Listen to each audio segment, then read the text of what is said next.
Y tal como lo prometimos, este es un especial del plebiscito y tenemos como invitado a un experto en el tema. Es un abogado constitucionalista que se llama John Charney y que seguramente usted ya lo puede reconocer porque durante la época del estallido se acuerdan que hubo varias asambleas, varios cabildos, varias conversaciones con la temática de la constitución y del cambio de constitución y del plebiscito. Bueno, él fue uno de estos protagonistas. John Charney. John, ¿cómo estás? Muy bien, muchas gracias Boris y César por la invitación. Gracias, John, por aceptar esta invitación. El tema del momento, obviamente, estamos a horas nomás del plebiscito de entrada a este proceso constitucional. 36 horas. A 36 horas, tenemos el reloj aquí en retroceso. Y bueno, a todos nuestros invitados, estimado John, gracias por aceptar esta invitación. Les preguntamos, ¿cierto?, para entrar en onda, ¿cuál es tu vínculo con la ciudad de Valparaíso? ¿De qué cerro eres habitante? Danos un poquito un barniz de tu rollo con Valparaíso. Bueno, bien, bueno, yo soy un porteño por opción, no por nacimiento. Me vine a Valparaíso en 2003, ya hace casi 17, 18 años. Cuando fue declarado patrimonio. Exactamente, el mismo año. Exactamente, coincidimos con eso. Esa no fue la razón, eso fue una coincidencia con el momento en que nos vinimos.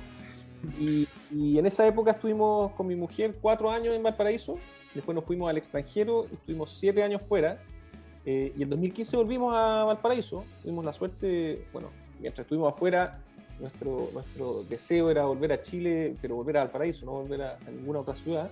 Y tuvimos la suerte de que, como dicen los futbolistas, las cosas se dieron y yo entré a la Universidad Católica de Valparaíso, donde trabajo desde el 2015. Y estamos en Valparaíso desde esa época hasta ahora. Yo Oye, vivo en el... Dale. Valparaíso, porque habiendo tantas ciudades... Bueno, una de las gracias de Valparaíso es que es una ciudad universitaria, y nosotros los dos somos académicos y acá hay una cantidad importante de universidades que nos pueden acoger y bueno, se dieron las cosas y estamos acá. Oye, y entre que se fueron y volvieron, ¿cómo encontraste la ciudad a tu regreso? ¿Cómo la veis hoy día? ¿Cómo podías evaluar el momento actual de la ciudad? Bueno, yo creo que hoy día no es el mejor momento de la ciudad, evidentemente. El 2003 era una época de muchos sueños, todo esto de la declaración del patrimonio de Valparaíso como patrimonio de la humanidad, había todo un relato, una mística, Claro. que con el tiempo se fue desinflando. O sea, un par de meses después salió el caso Esquiña Claro. que involucraba al alcalde. Pues. Exacto. Se fue desarmando un poco ese tema, pero tenéis tú hoy día, bueno, cuéntanos, tú estás ahí en el Cerro San Juan de Dios, ¿nos soplaron por ahí? Sí, yo estoy en el Cerro Parece que es un cerro bien movido en materia de organización vecinal. Así es. Nos contaba el Boris que tú estuviste también en estos diálogos que se hicieron, estos como cabildos autoconvocados en la época del estallido. ¿Cómo vibráis con ese tema de la vecindad? Bien, bueno, acá hay una junta de vecinos que está muy bien organizada y que hace muchas cosas. De hecho, me tocó participar en uno de esos eventos, creo que fue por ahí por noviembre. Creo que fue justo antes del acuerdo, el 15 de noviembre, Sí. donde los ánimos estaban muy caldeados todavía. Y bueno, ahí se juntó un grupo importante de vecinos y todos muy interesados con lo que estaba pasando. Boris fue precisamente el que organizó ese evento. Y bien, veo que es una comunidad activa, con los vecinos también hacemos hartas cosas, así que bien, hay movimiento. Oye, y entrando ya a materia constitucional, tú eres profesor, ¿cierto?, en la Católica de este tema de Derecho Constitucional, corrígeme, soy analfabeto en estas materias. Me imagino que es como, no sé, porque les gusta el fútbol, presenciar una final de un mundial, no sé, ¿cierto? Porque este proceso, ¿cómo lo estáis viviendo tú desde la especialidad, pero también como ciudadano, ¿no? ¿Es un proceso expectante? ¿Cómo lo miráis, el proceso constitucional que aparte ahora? Sí, mira, yo formo parte de un grupo de constitucionalistas que hace muchos años venimos pensando, o más bien enfatizando la necesidad de que algo como lo que está sucediendo ahora ocurriera, ¿no? De la necesidad de una transformación constitucional, no simplemente una reforma de la constitución existente, sino que la necesidad de la generación de una nueva constitución. Y nos hemos juntado en foros, en seminarios, hemos escrito, hemos hecho múltiples actividades en ese sentido. Y acá una anécdota, porque justo un par de días antes del estallido social, el año pasado, nos juntamos en uno de estos seminarios a principios de octubre del 2019, y la verdad es que el diagnóstico era muy pesimista, porque no veíamos ninguna posibilidad de un proceso transformador en un periodo de tiempo cercano. Y mira lo que son las cosas, una semana después de ese encuentro ocurrió lo que ocurrió y hoy día estamos donde estamos.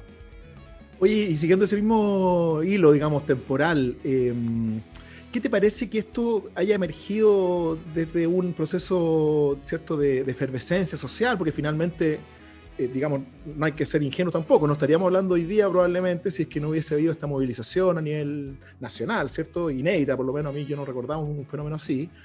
¿Tiene algún problema eso? ¿Cómo lo ven desde el análisis constitucional ese origen?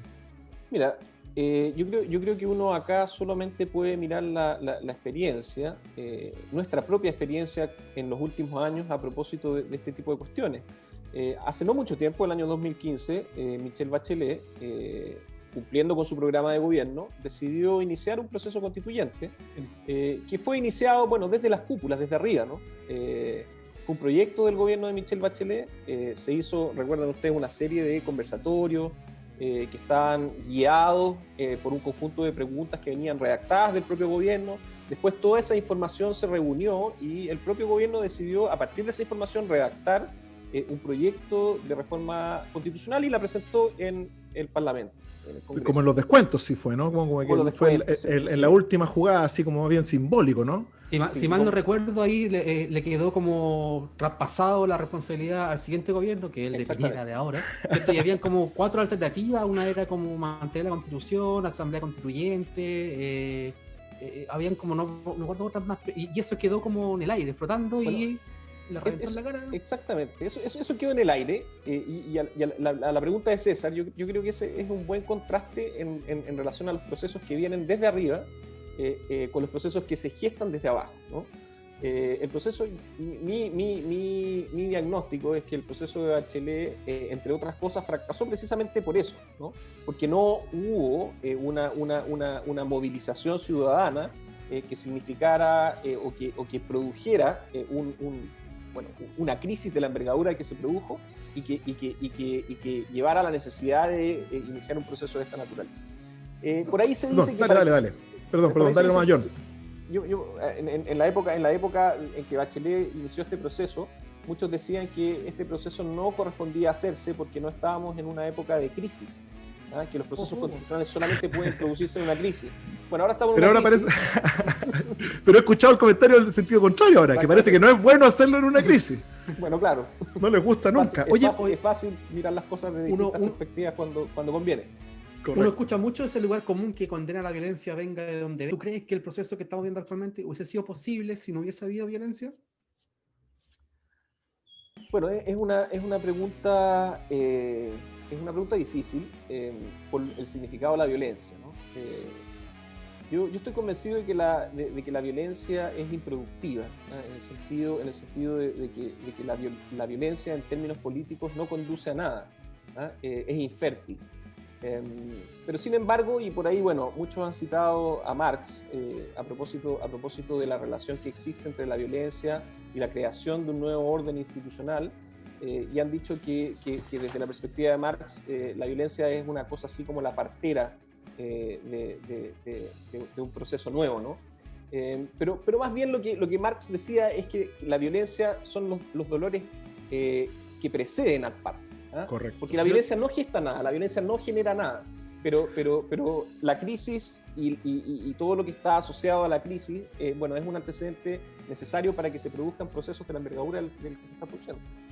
Oye, John, y respecto de también otro de los, diría yo, las ideas fuerza que está detrás de este proceso también, y que apunta a que la Constitución que todavía nos rige, ¿cierto?, la de 1980, independiente de que después ha tenido muchas, ¿cierto?, modificaciones, etcétera, reformas, también hay ahí un tema que uno podría contradecir, ¿no? Porque en el fondo, ¿qué más violento que una dictadura que finalmente impone una constitución sin padrones electorales, con votaciones que eran poco menos que la gente podía votar más de una vez, etcétera, con el terror instalado?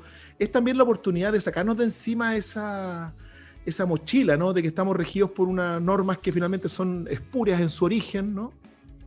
Sí, eso en parte, ¿no? Eso no significa que necesariamente toda constitución que se gesta en una dictadura o en condiciones como esa va a ser para siempre una constitución ilegítima, ¿ah? De hecho, por ejemplo, en Alemania, después de la Segunda Guerra Mundial, fueron los poderes vencedores los que le impusieron a Alemania su constitución.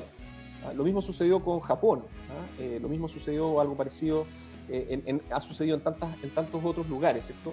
Sin embargo, y a pesar de eso, en países como Alemania y como Japón, esas constituciones que fueron originalmente impuestas lograron legitimarse a lo largo del tiempo, porque esas constituciones fueron transformadas y esas transformaciones permitieron que el pueblo alemán y el pueblo japonés pudiese participar y decidir respecto de cómo querían conducir sus destinos en algún momento determinado. En Chile, la Constitución de 1980 eventualmente podría haber seguido, ¿cierto?, esa trayectoria, pero sin embargo eso no sucedió. Y por eso hoy día estamos donde estamos.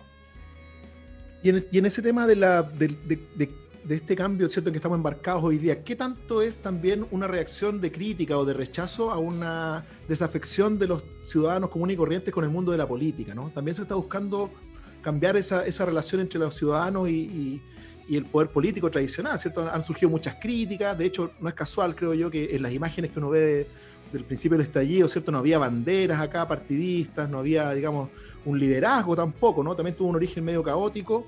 ¿Es también una oportunidad en los debates constitucionales para reponer esa relación de alguna forma, o estoy siendo muy optimista?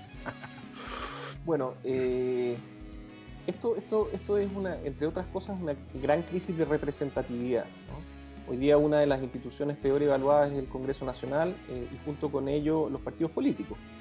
Entonces, evidentemente que hoy día la gente no cree en los políticos, no cree en los parlamentarios y no cree en el Congreso.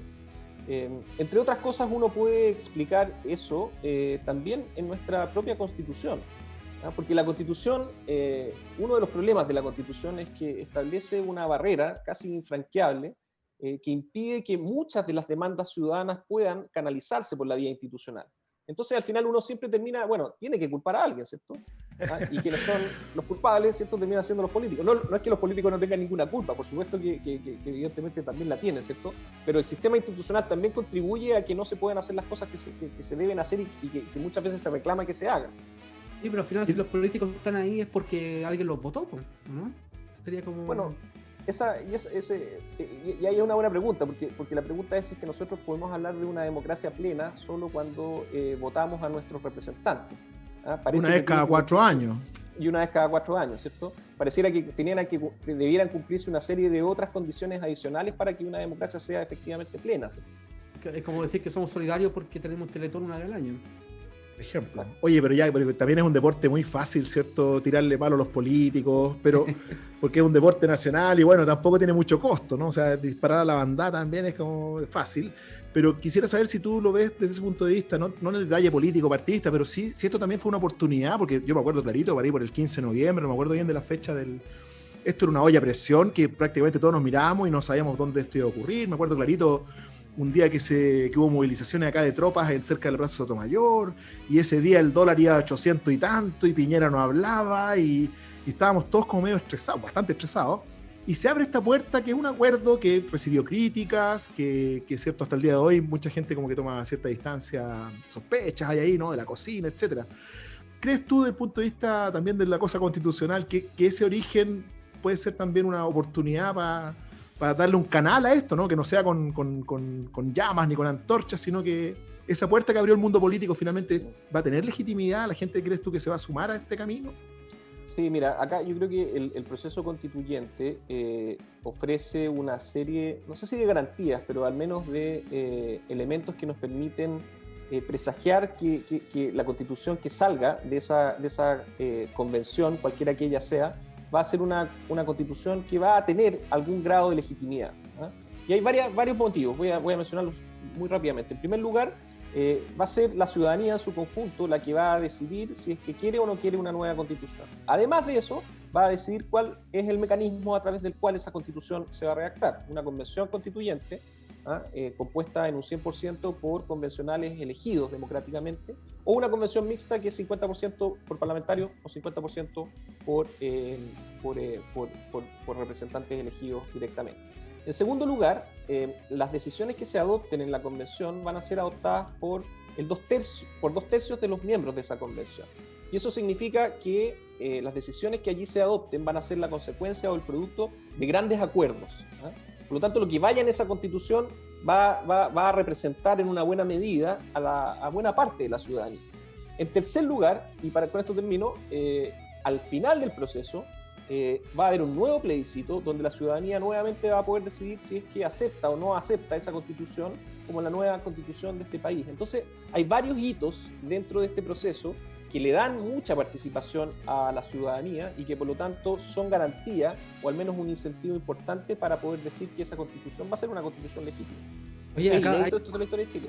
sí, acá hay dos comentarios al menos que ya he leído que repiten que una solución que plantean es que podría ser el azar el que decida quiénes son los constituyentes en vez de elecciones. Elegirlos por azar sería más, como se me ocurre como el sistema cuando eligen a los jurados en Estados Unidos. Ejemplo, pero parece que ya estamos embarcados en otro camino, John, ¿no? Ya, a esta altura ya no, ¿no? Ya Pero no. yo sé que hubo experiencia en otro lado, no sé si fue en Islandia, no sé en qué país habían hecho una apuesta por ese lado. Bueno, a partir de la... No resultó. Mira, interesante. Quisiera saber, John, perdón, dale. Sí, perdón. Dale, hermano. No, simplemente para decir, esto ya está, ¿no? El 15 de noviembre se adoptó un acuerdo que se transformó en una reforma constitucional que fue a fines del año pasado, que inició, en el fondo gatilló este proceso constituyente y que, bueno, todavía pueden haber algunas modificaciones, pero modificaciones tan importantes como esa no van a suceder de aquí a la elección de los representantes que deberá ser en abril. Oye, y John, perdón. Se vota en contra del plebiscito de salida, la gente no acepta la constitución, ¿qué pasa? Seguimos con el actual, ¿o no? Preguntan acá, aquí preguntan, ¿qué pasa si... Es que bueno, como lo resuelve la reforma constitucional, es que si es que rechazamos la constitución que ofrece la convención, entonces sigue vigente la constitución actual. De hecho, la constitución actual va a estar vigente durante todo este proceso. Claro. La constitución vigente queda derogada solo cuando la nueva constitución es aprobada. Pero esa es una respuesta jurídica, ¿no? El problema político es otro, porque ¿qué pasa cuando la ciudadanía decide que quiere una nueva constitución y así lo declaran las urnas y después dice que no quiere la constitución que le han ofrecido? Bueno, ahí va a haber que solucionar, si es que eso llega a suceder, ojalá que así no sea, va a haber que solucionar ese entuerto desde una perspectiva política, porque va a ser muy difícil que la constitución de 1980 desde una perspectiva política vuelva a tener efecto. Va a ser como el estallido 8.0, así proyectándome adelante. No, porque ya habríamos votado por aprobar por el cambio, entonces si ya hay que cambiarla y... Hay un nudo ahí para los especialistas como John. John, quisiera llevarlo a un plano más, no sé, más humano quizás, y el tema de las expectativas, porque finalmente yo creo que aquí lo que está en juego un poco es eso, ¿no? Cuán satisfechos vamos a quedar precisamente en el plebiscito de salida con la pega que se va a hacer en la construcción de esta nueva constitución, ¿no? ¿Qué tanto juegan en contra del proceso esas expectativas, John? ¿Crees tú que estamos apostando, estamos depositando sobre este proceso una mochila muy grande de expectativas? Tampoco esto es una solución mágica, ¿no? No es que uno escriba en la Constitución algo y se acabe la pobreza, o todos tengamos salud o medio ambiente sano. ¿Cómo veis el tema de la expectativa? ¿Hay que pasarse rollos con este proceso o más bien bajar un cambio? Yo creo que las expectativas hay que mantenerlas en una medida razonable. Porque la Constitución, como tú bien dijiste, no va a transformar directa e inmediatamente las cosas, ¿no?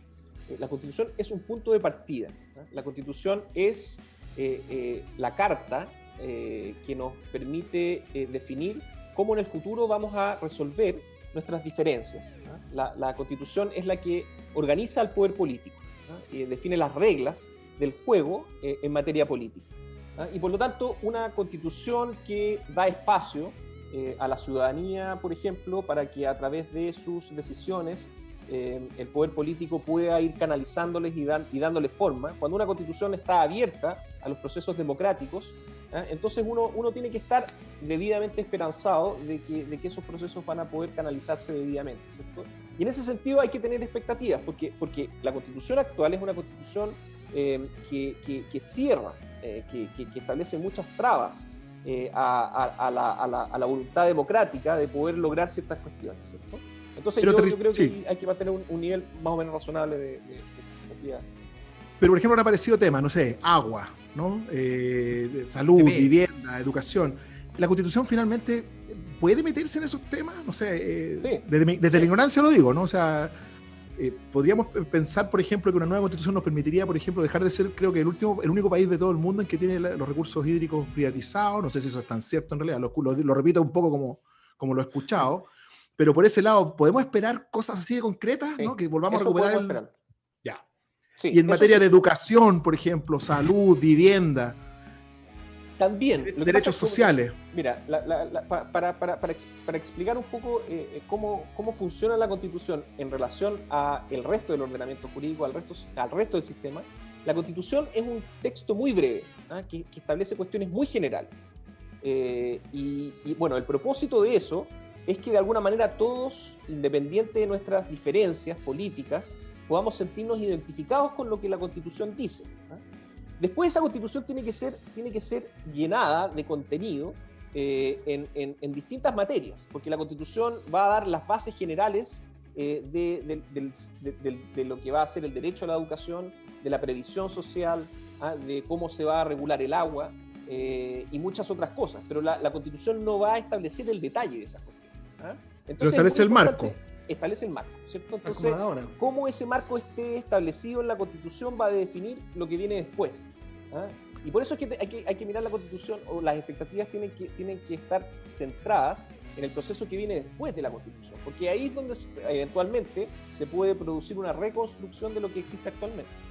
Oye, pero sin irme tanto a la parte de después, perdóname, Boris, que estoy muy entusiasmado con entender cosas que no he entendido nunca. Por ejemplo, se ha especulado, ¿cierto?, a nivel de debate político, de que en realidad la derecha como que ya dio por perdida esta primera etapa, ¿no?, del plebiscito del domingo, y que más bien se van a enfocar en levantar candidatos. No, más bien en levantar, pues también yo creo que la dan por perdida. Lo que quieren es un poco al momento del debate, ¿no?, cuando ya estemos sentándonos a conversar sobre los contenidos de la nueva Constitución, finalmente cuánto margen de maniobra tienen estos personajes. Yo sé que es un proceso inédito, no hay posibilidad de compararlo con un proceso anterior, pero finalmente la ciudadanía, ¿crees tú, va a tener escrutinio sobre lo que se converse? Esto deberían ser transmitidas por redes sociales, las reuniones, no sé, ¿cómo se ve esa parte ya bien de construir el texto, ¿no? ¿Qué se puede esperar de eso la ciudadanía, ¿no? ¿Puede tener una injerencia independiente de elegir a los constituyentes? Mira, una de las gracias que va a tener este proceso constituyente es que se va a producir durante la vigencia de un gobierno democrático. Y eso significa que las garantías como la libertad de expresión, como la libertad de prensa, como el derecho a la reunión y a la protesta van a estar plenamente vigentes, activadas, ¿cierto? Entonces, este programa que ustedes están conduciendo van a poder seguir conduciendo, ¿no? Y muchos de estos van a florecer probablemente durante el proceso constituyente, ¿cierto? Y eso es muy sano, es muy sano. Tener que seguir. Eso es muy sano porque eso permite que haya, paralelo con la discusión que se esté dando en la convención, que haya una deliberación paralela, pero que es informal, en la ciudadanía a través de cabildos, a través de protestas, a través de conversaciones, a través de opiniones, y eso evidentemente que va informando, al menos se va a estar comunicando con lo que va a suceder en la convención, y eso es muy importante. Muy importante. O sea, no hay que tenerle miedo a esa efervescencia que vamos a vivir probablemente de debate, como de protesta. Yo creo que esa efervescencia va a ser también parte de la discusión que se va a dar en la redacción, pues si no estamos ahí protestando, reclamando, exigiendo, capaz que... Oye, ¿y esto qué opina la gente de los 2/3 que lo deslegitima? Que encuentro que como Uy, que eso mismo, disculpa, que justamente eso me te pregunta. Y esta gente que pregunta por los 2/3 porque partió todo el proceso, ¿cierto? Uno nunca puede dejar contento a todo el mundo, ¿para qué estamos con cuestiones? Partió el proceso y hubo el tiro de críticas, ¿no? Que el acuerdo se firmó entre 4 paredes, después que los 2/3, ¿cierto? ¿No? Que los 2/3, una supramayoría que nos va a estar ahí involucrando, después que no me gustó el nombre, yo quería Asamblea Constitucional y no Constituyente. Y ahora actualmente seguimos, ¿cierto? Con más problemas. Por ejemplo, hay gente que dice yo no voto, yo me organizo, ¿sí? O hiciste esta campaña que marca AC en tu voto. ¿Cuál es tu postura frente a todas estas problemáticas, estas quejas? ¿Cuál es tu posición personal? Y si nos puedas darnos un poco de luz también a nosotros que somos un poco más alfabeto. A ver, en primer lugar yo creo que este es un proceso histórico y que este es un triunfo de la ciudadanía, ¿no?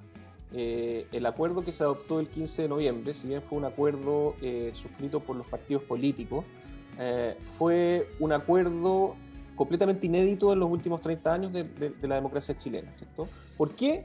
Porque los partidos que tuvieron el veto, la capacidad de poder rechazar cualquier transformación, tuvieron que ceder a esta fuerza ciudadana que logró que estos partidos, es decir, la UDI y la derecha, cedieran la Constitución, entregaran la Constitución, ¿cierto? La cara de Val Rieselberg y esa Ahí está, exactamente. Esa cara refleja todo. Esa cara refleja todo, ¿cierto? Entonces, para poder canalizar esa fuerza ciudadana, la política es fundamental.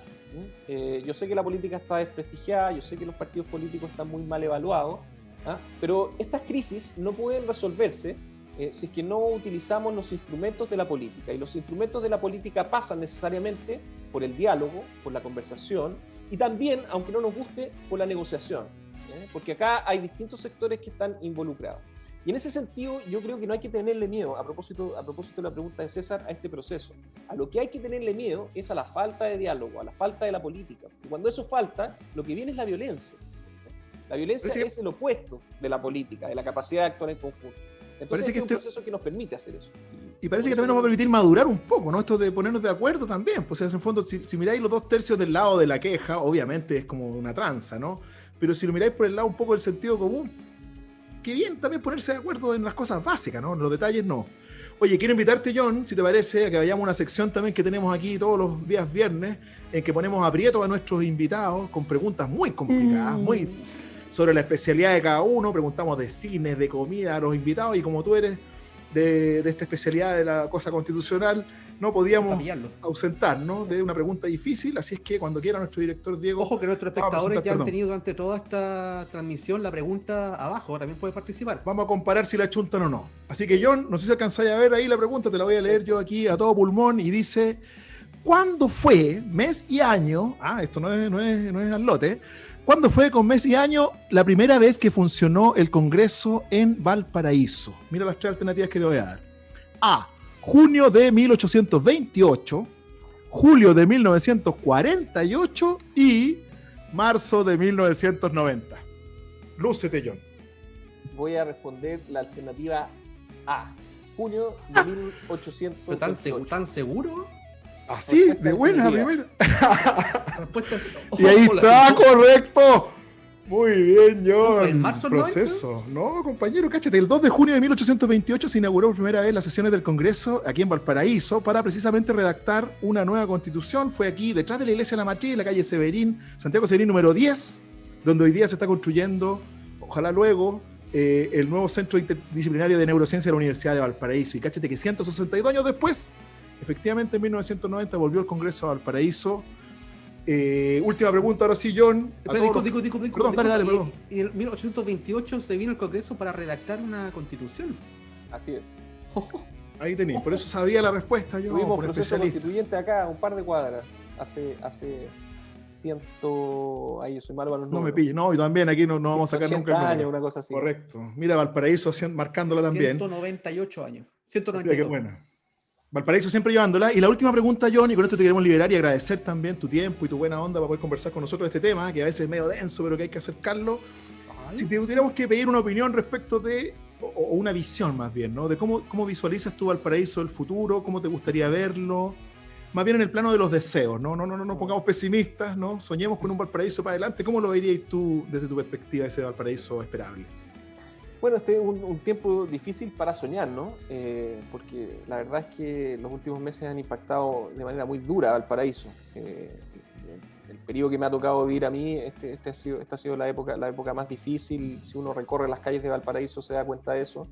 Entonces mi deseo, como a corto plazo, no puede ser otro que las personas que más han sufrido y que más duro les ha tocado, desde el estallido social y después incluyendo la pandemia, bueno, pueden recuperarse, ¿no? Recuperar sus puestos de trabajo, poder volver a una actividad regular, normal, que los niños puedan volver a los colegios, que los estudiantes puedan volver a las universidades. En el fondo, recuperar la normalidad del funcionamiento de la ciudad. Ese es mi deseo más fuerte en este momento. Y después podremos pensar en grandes cosas una vez que el proceso constituyente termine y que la Constitución nos dé la posibilidad de poder ir construyendo, ojalá regionalmente también, con el poder de la región, lo que queremos hacer de nuestra propia ciudad. Oye, ¿Qué pasaste, John? No, pero falta una cosita todavía. ¿De veras? ¿El concurso? Sí, lo que pasa es que nosotros anunciamos hace un ratito que íbamos a hacer un concurso. Íbamos a sortear un 2x1 en el restaurante Capri para las personas, ¿cierto?, que compartieran esta publicación, y hemos tenido un total de 17 veces compartida esta publicación. Entonces, John, tú como abogado, ¿cierto? No es notario, no es el notario. Parece más notario que nosotros, por lo menos, ¿cierto? Me gustaría que dijeras un número entre el 1 y el 17 y de esa forma darle el premio a la persona que haya comentado con el número que tú dijiste. Bueno, para sacarle un poco la mala fama que tiene, voy a elegir el 13. ¡Wow! 1, 2, 3, 4, 5, 6, 7, 8, 9, 10, 11, 12, 13. Gloria Acevedo Grondona. Gloria Correcto. Acevedo o Grondona. ¿Grondona o Grondona? ¿Cómo se dice? Grondona. Tiene tilde al lado, Grondona.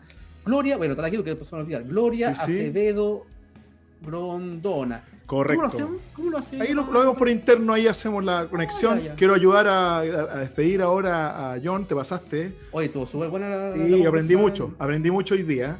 Y nosotros nos vamos a despedir de John y vamos a ir a una sección clásica también de nuestro programa que se llama Nadie te preguntó.